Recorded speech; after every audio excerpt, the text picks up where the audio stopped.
Je voulais montrer comment créer un cycle de marche pour un personnage. Donc passer en revue une modélisation assez simple, faire le rigging, ensuite créer les images clés, déplacer notre personnage dans la scène. Je ne rentrerai pas dans des détails que j'ai déjà abordés dans des tutoriels précédents sur le rigging, sur le dopsheet, sur le NLA, etc. Alors je vais commencer par créer mon personnage. Je vais garder mon cube là et en mode edit avec un CTRL R, je crée cet edge loop. Je supprime la moitié et dans le panneau des modificateurs, j'attribue à mon objet un modificateur mirror. J'active l'option clipping de manière à ce que les vertices le long de l'axe collent l'un à l'autre. Je fais un scale sur Y, un scale sur Z. CTRL R pour créer deux edge loops. Je vais faire une extrusion sur X comme ça. Je vais créer avec un CTRL R cet edge loop. Je vais faire une extrusion vers le bas. CTRL R pour créer un edge loop. Je vais faire ensuite une extrusion pour créer le pied. Ensuite CTRL R pour créer cet edge loop vertical. Je vais arrondir. Alors je vais faire un Shift barre espace pour faire venir mon outil de déplacement. Et je vais déplacer mes vertices comme ça. Comme ça. Je vais faire un scale sur Z. Alt Z si je veux voir en transparence. CTRL R pour créer les genoux. Avec un CTRL B, je vais créer un bevel de manière à avoir un petit peu plus de topologie au niveau du genou pour qu'il se plie plus facilement. Je vais ensuite, alors je vais un petit peu élargir les pieds comme ça. Je vais un petit peu fléchir les genoux.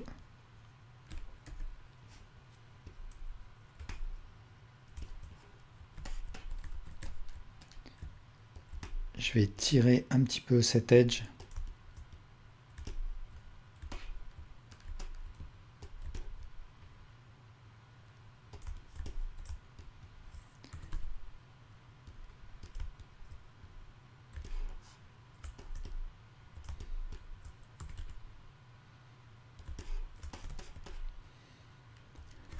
Avec Alt Z, je me mets en transparence, je vais remonter le bras comme ça.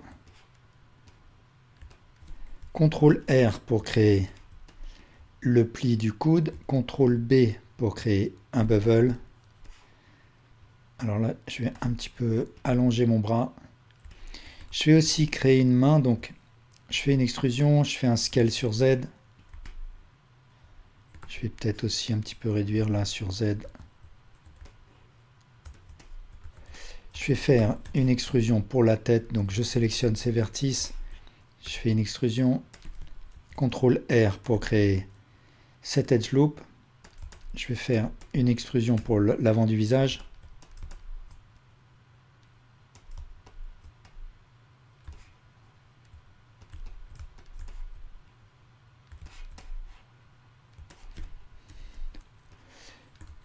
Je vais un petit peu donner des formes quand je suis de profil.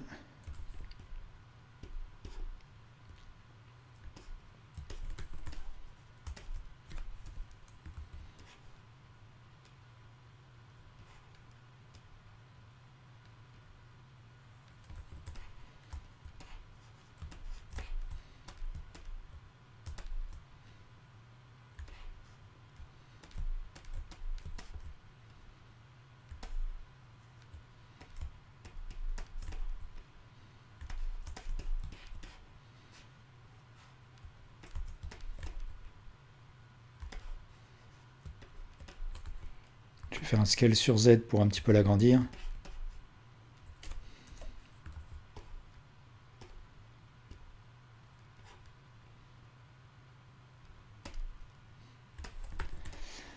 Donc voilà, là j'ai grosso modo, j'ai mon personnage.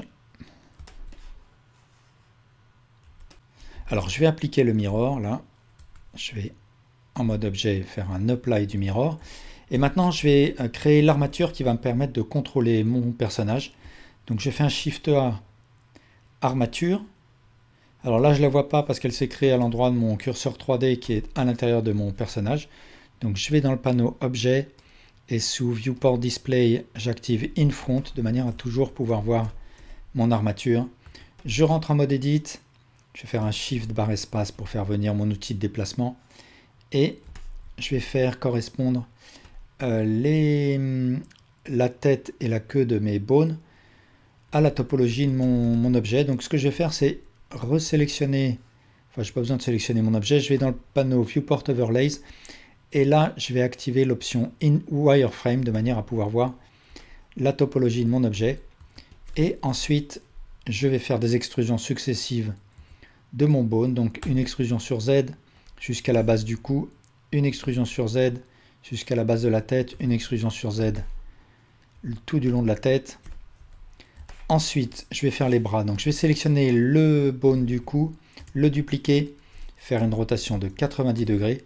Donc, le fait de dupliquer ce bone-là, en fait, le nouveau bone reste enfant de ce bone-là. Donc, c'est ce que je veux. Mais sinon, je peux toujours parenter un bone à un autre. Là, je mets la queue de mon bone à l'endroit du pli. Une extrusion sur X, une extrusion sur X. Donc là, je vais peut-être aussi créer avec un CTRL B un bevel. Et du coup, là aussi, CTRL B. Alors, si jamais j'ai fait des modifications et que je veux une symétrie parfaite, je peux tout sélectionner et faire un Mesh Symmetrize au lieu de refaire appel à un modificateur Mirror. Et ensuite, je fais attention à ce que ce soit dans le sens que je veux. Là, je voulais que ce soit de plus X à moins X, par exemple. Et voilà. Alors, je continue la construction de mon armature. Je vais sélectionner ce bone, faire une duplication, sélectionner la queue et descendre jusqu'au genou, faire une extrusion sur Z, me mettre de côté, faire une extrusion sur Y pour faire le pied. Ensuite, il faut que le bone du genou soit légèrement fléchi pour que Blender ensuite sache dans quel sens plier le genou. Et de la même manière, en vue de dessus, je vais légèrement plier le coude de manière à ce que, de la même manière, Blender sache comment plier le coude. Ensuite, je vais donner des noms à mes bones. Alors, celui-là, je vais l'appeler en pressant F2 arm underscore arm 1 plutôt underscore L comme left. Donc pour les membres qui seront à gauche, il faudra que je les appelle .L ou underscore L, de manière à ce que Blender puisse ensuite facilement symétriser sur les bones de l'autre côté, du côté droit. Donc arm 1, celui-là je vais l'appeler arm 2 underscore L. Celui-là je vais l'appeler hand underscore L. Celui-là je vais l'appeler leg 1 underscore L. Celui-là, je vais l'appeler leg 2 underscore L. Et celui-là, je vais l'appeler foot underscore L. Alors maintenant, je vais créer les contrôleurs qui vont permettre de contrôler le bras et la jambe, les bras et les jambes.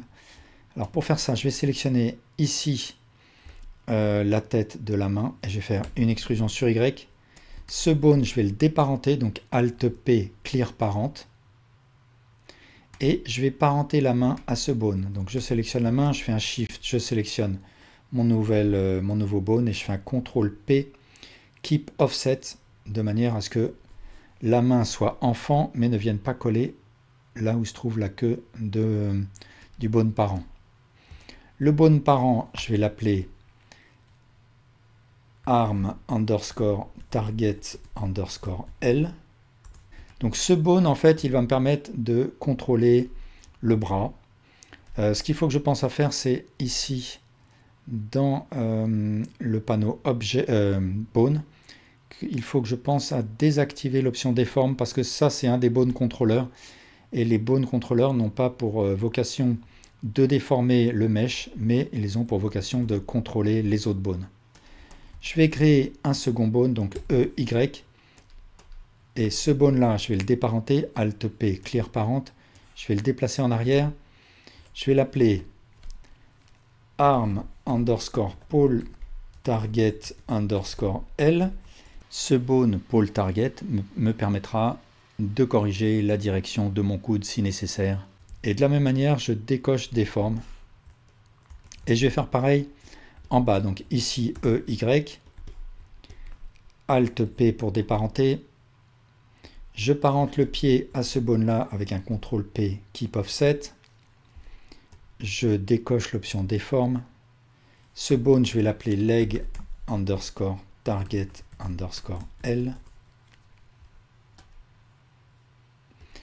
Ici, je vais faire une extrusion sur Y. Je vais faire un Alt-P, clear parent. Je déplace ce bone en avant.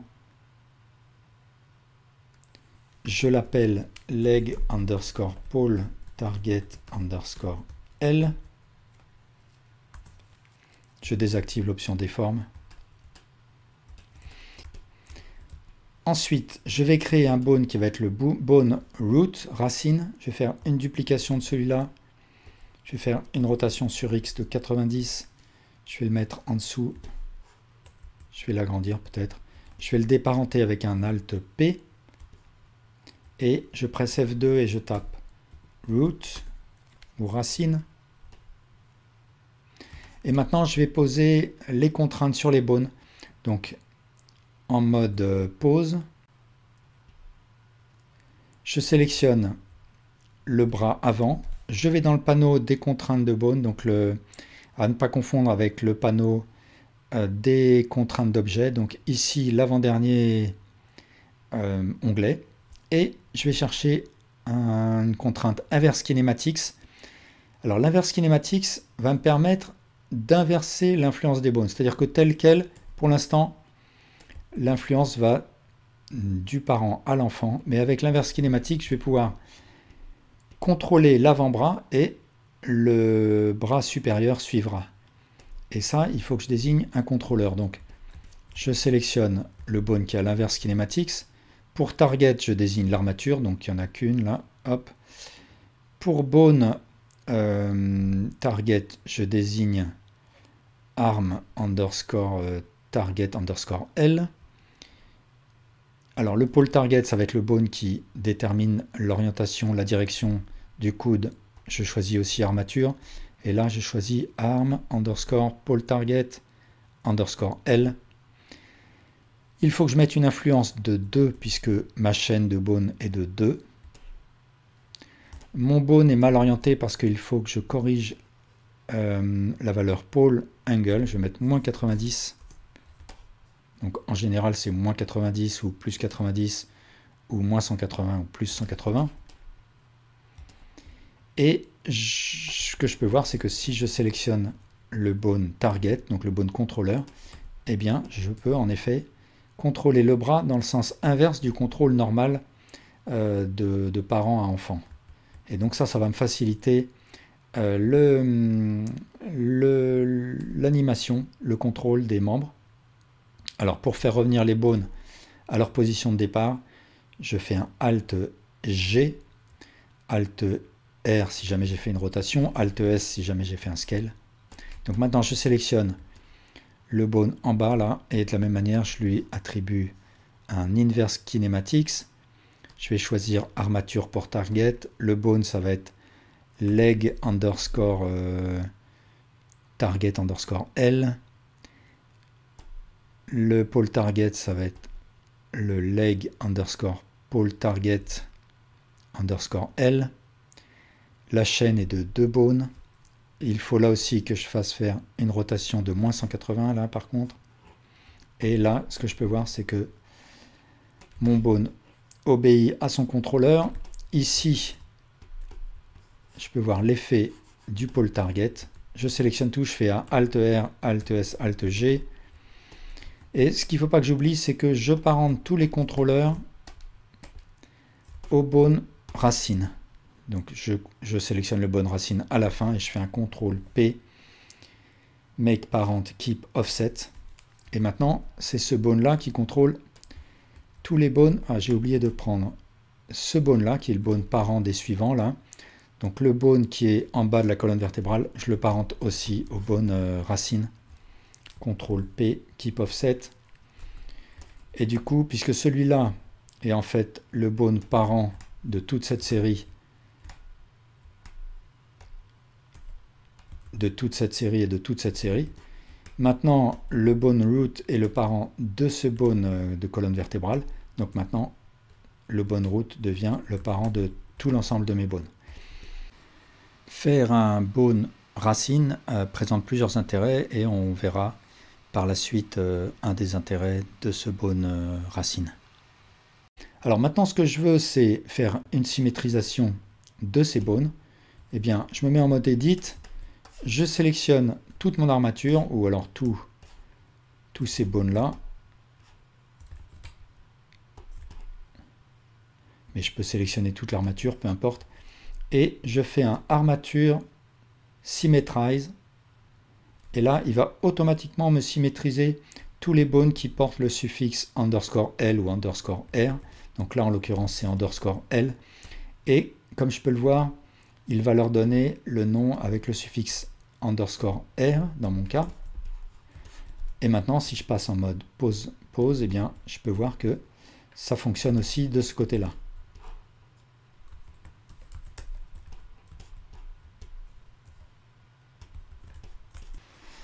Alors maintenant, je vais parenter mon objet à mon armature. Donc je sélectionne mon objet, je fais un Shift, je sélectionne mon armature et je fais un CTRL P, set parent to armature with automatic weights. Et ensuite, ce que je peux voir, c'est que si jamais je passe en mode pause, je peux bouger mon armature et le mesh suivra.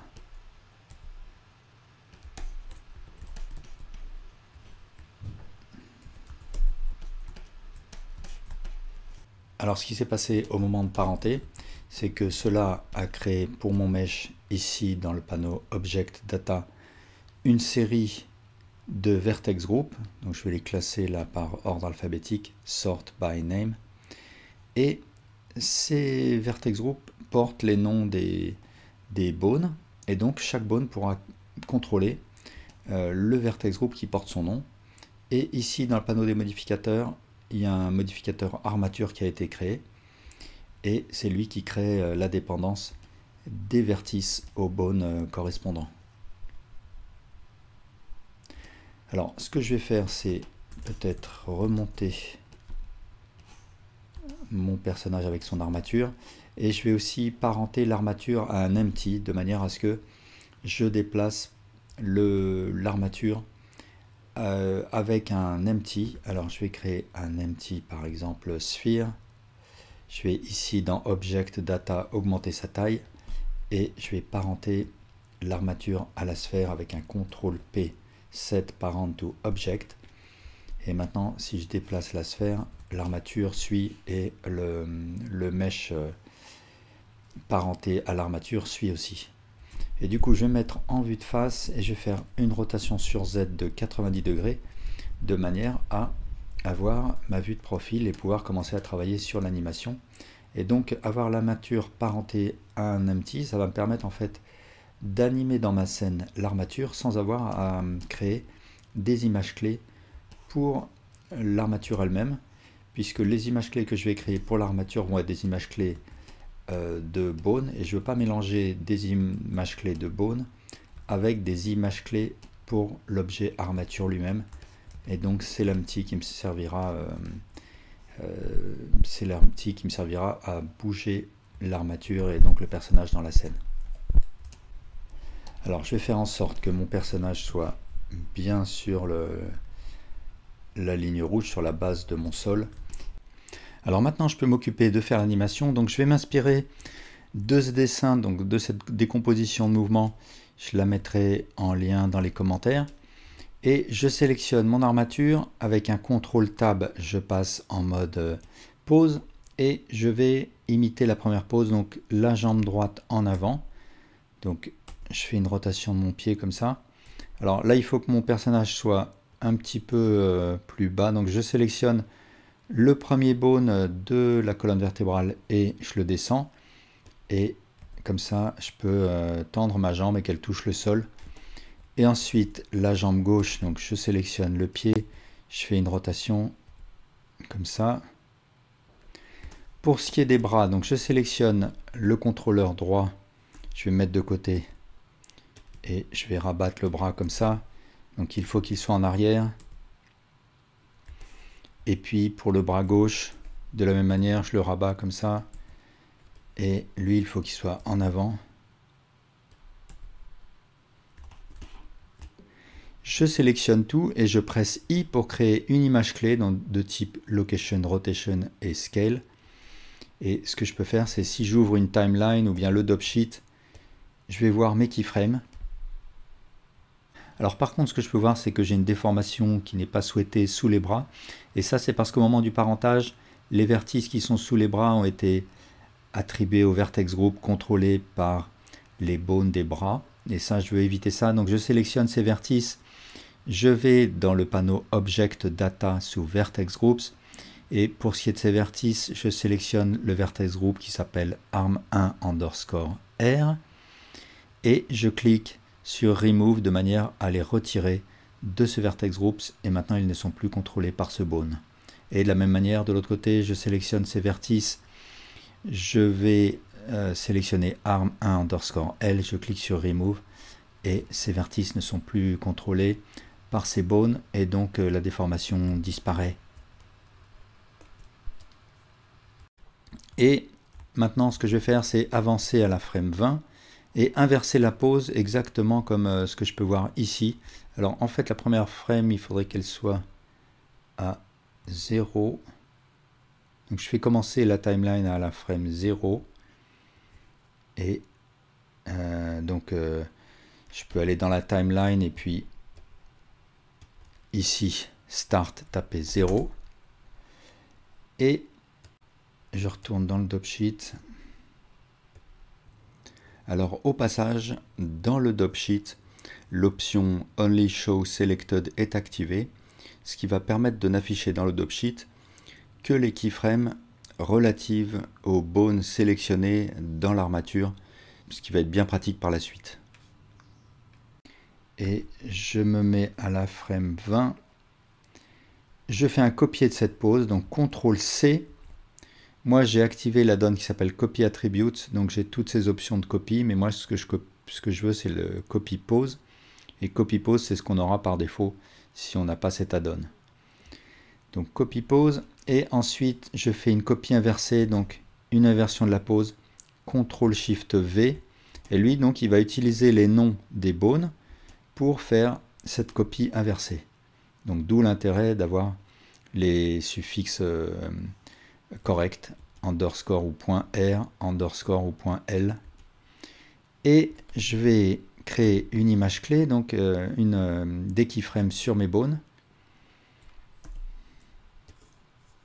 Alors ce qu'il y a, c'est qu'il faut que je fasse avancer mon personnage. Donc je vais mettre le curseur 3D là où se trouve le talon et je vais avancer mon personnage de manière à ce qu'il soit là où il devrait logiquement être. Donc ici, si son pied se soulève, son talon arriverait à peu près ici. Et je vais créer une nouvelle image clé, Location, Rotation, Scale. Et donc voilà ce que ça donne. Alors il faut que je pense à ce que le mouvement soit linéaire et non pas qu'il y ait une accélération, décélération. Donc je presse T et je choisis Interpolation Linear. Et là, le mouvement est continu. Alors là, bien sûr, la pose intermédiaire, elle ne va pas du tout. Je vais me mettre à la frame 10. Je vais regarder ce qu'il faut que je fasse là. Donc là, il est avec la jambe gauche tendue.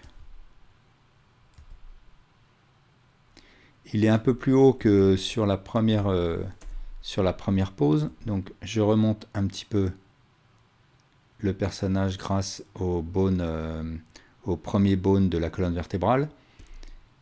La jambe gauche, donc elle est en arrière comme ça. Enfin, le pied est en arrière.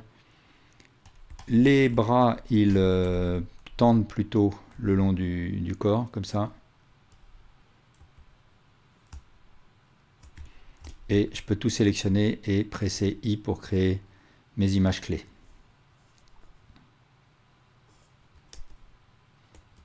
Alors, ensuite, les phases intermédiaires. Donc, celle-là, il est au plus bas. Donc, je sélectionne le premier bone de la colonne vertébrale et je descends mon personnage. Et le pied est complètement à plat. Et ce pied-là, il est en arrière avec une rotation comme ça. Le bras droit, il est assez en arrière comme ça. Et le bras gauche, assez en avant. Je sélectionne tout, je presse I pour créer les keyframes. Et puis, si j'ai des problèmes dans la direction de mes genoux ou de mes coudes, j'utilise les bones Pole Target. Mais là, ça a l'air de fonctionner. Alors, ensuite, la frame 15. Mon personnage, donc là, il est au maximum de hauteur. Donc, je relève le premier bone de la colonne vertébrale.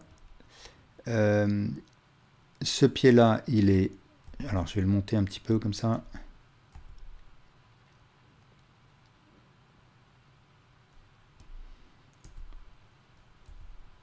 Le genou est plié. Le bras droit est un peu en avant.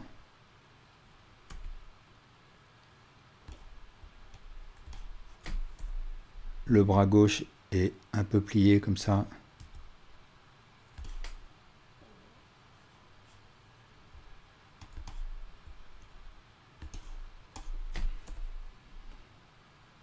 Je sélectionne tout, je presse I pour créer mes keyframes. Voilà, donc voilà ce que ça donne.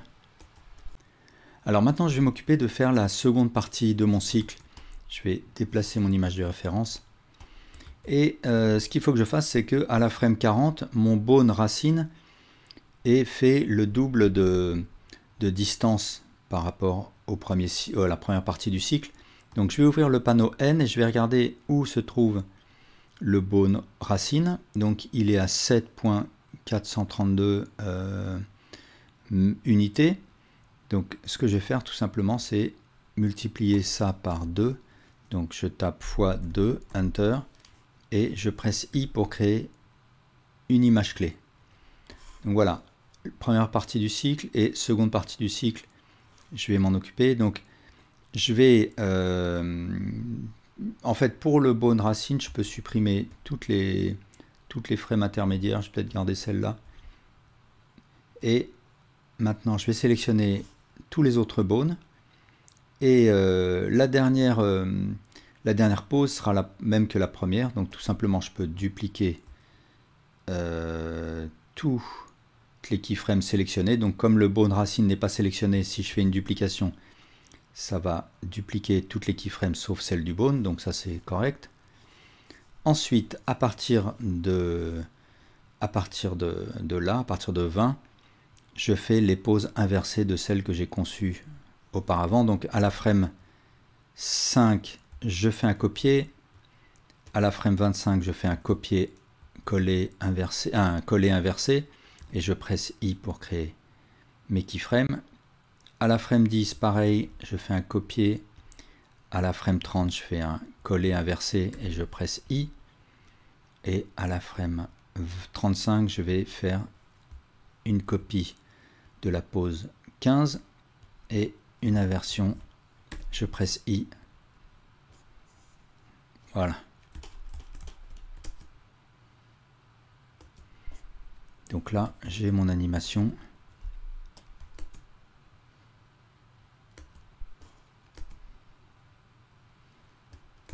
Alors là, je vois que j'ai un petit problème avec le coude. Donc, je me mets à la frame où je vois le problème. C'est entre la 10 et la 15. Donc, ça va être à la 15 que je vais légèrement bouger le contrôleur. Et je presse I, Location Rotation Scale. Et à la frame inversée, donc je vais faire une copie pose. Et ici, je vais faire un coller inversé, donc CTRL-SHIFT-V et je sauve.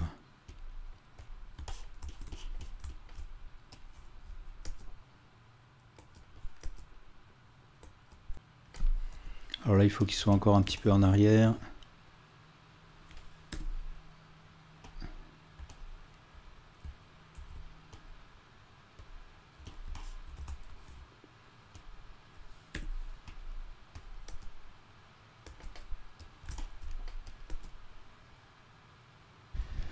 Donc je vais en rester là pour ce qui est de l'animation. Bien sûr, il faudrait introduire des petites subtilités dans les rotations du bassin, etc. Mais je vais en rester là.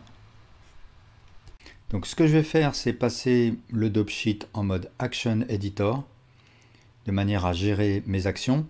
Ici, je vais renommer mon action, je vais l'appeler par exemple cycle marche. Ensuite, je vais cliquer sur le bouton Fake User. Et de cette manière-là, je suis sûr que même si l'action n'est utilisée par aucun objet de ma scène, si jamais je ferme mon fichier et que je le réouvre, l'action n'aura pas été purgée par Blender, elle sera toujours disponible dans ma liste d'actions. Ensuite, selon mes besoins, en fait, j'ai deux possibilités. Supposons que mon personnage marche quelque part dans une chambre. Dans ce cas-là, tout simplement, pour faire un pas de plus, eh bien, je vais dupliquer la première partie de mon cycle et c'est tout. Mais supposons que maintenant il marche dans une rue et donc qu'il ait des dizaines et des dizaines de pas à faire. Je ne vais pas m'amuser à dupliquer mon cycle de marche et à chaque fois le déplacer, le décaler. Donc dans ce cas-là, ce que je peux faire, c'est créer un cycle immobile ou sur un tapis roulant et c'est l'empty qui bougera. Donc comment je fais ça? Eh bien, je vais passer en mode pause là, sélectionner le bone racine et ici le désactiver. Du coup, comme je peux le voir, mon personnage fait maintenant du surplace. Ensuite, ce qu'il faut que je fasse, c'est que j'ouvre ici une fenêtre de type Non-Linear Animation, donc NLA. Je vais pousser mon action à l'intérieur du NLA, donc je clique sur Push Down ou bien je clique sur ce bouton-là. Mon action disparaît du dope sheet, mais apparaît dans le NLA sous forme de strip, de bande orange. Et donc je peux voir que mon action va jouer.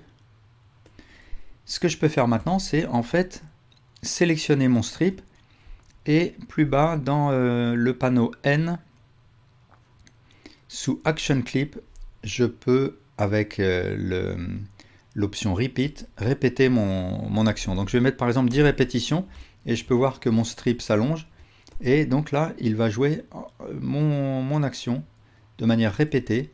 Alors je vais peut-être allonger la timeline, je vais faire une animation de 200 frames. Et donc c'est en bougeant en fait l'empty que le personnage pourra avancer dans ma scène. Alors, ce que je vais faire, c'est tout simplement créer une première image clé pour l'empty à la frame 0. Donc je presse I, Location Rotation Scale. Et puis à la frame 200, eh bien, je vais placer mon empty par là, par exemple. Je crée une seconde image clé. L'interpolation, il faut qu'elle soit linéaire pour éviter les accélérations, décélérations. Donc je presse T et je choisis Interpolation Linear. Et donc mon personnage se déplace. Alors là, il va trop vite. Donc tout simplement, ce que je fais, c'est que soit je place l'empty à la frame 200 un petit peu plus près de son point de départ, ou bien je peux décaler la deuxième keyframe. Du coup, ça va ralentir la vitesse. Alors là, je vois qu'il continue à aller trop vite, puisque les pieds glissent. Donc, je décale encore. Alors, je vais me mettre... Je vais regarder d'un peu plus près ce qui se passe. Donc, les pieds continuent de glisser, donc je vais encore ralentir la vitesse. Voilà, donc là, je suis quasiment bon, je pense. Donc, il faudrait être un peu plus rigoureux, sûrement, mais... Là, les pieds ne glissent plus beaucoup, je pense. Alors, autre option ici, j'ai le Playback Scale. le Playback Scale, il va me permettre de ralentir ou accélérer l'action. Donc par exemple, si je veux la ralentir, eh bien je vais mettre une valeur de 1.5 par exemple. Et donc là, il va beaucoup plus lentement. Et dans ce cas-là, il faut que la foulée, la vitesse de l'empty soit aussi plus lente. Donc logiquement, il faudrait que je sois autour de 750, quelque chose comme ça. Pour ce qui est de la manipulation du NLA, j'ai fait un tutoriel sur le sujet. Je rappelle que si je veux éditer mon action, soit je vais la chercher ici, soit je sélectionne le strip, je presse Tab et j'ai accès à mon action qui vient se charger à nouveau dans le dopsheet et je peux l'éditer. Voilà, merci pour votre attention.